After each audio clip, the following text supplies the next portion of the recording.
Okay guys, I'm back, and so I have propagated, clipped 2, 4, 5 of these rose clippings from my rose bush.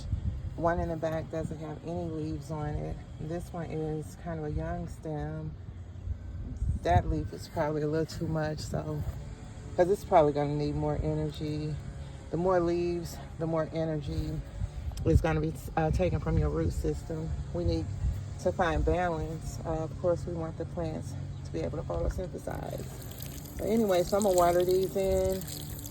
Again, I dipped them in the powdered rooting hormone. It's called Take Root. Got it at Walmart. This is an example of a pot I had over the winter. This is from last year. I put some bulbs from my lilies in here. They're coming up.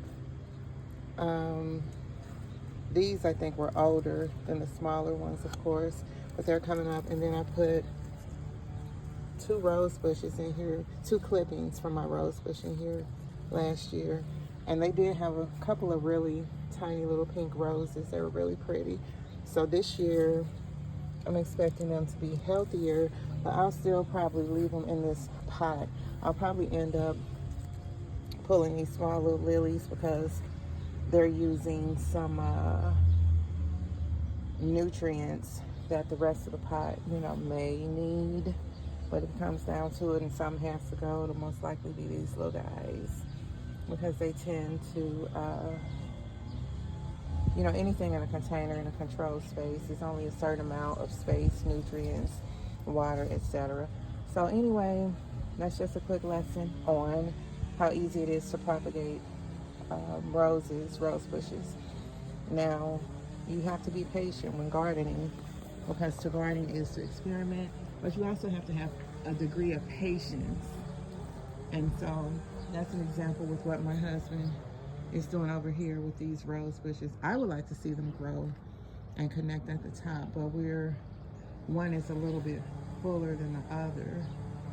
This one on the right, I guess it's getting better sunlight, but this one, the same way I took some of the little clippings and put them in the pot, every now and then I'll pop some at the bottom of this bush, and so it can, just get thicker.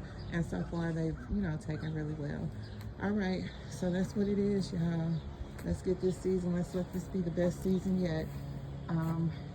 Last year we transplanted these little forget-me-nots under the bench, and I really love them. They were over here in the little garden outside the sunroom, but I'll do a tour. I'll do a little tour, y'all. Okay. All right, now y'all stay blessed now. Bye-bye.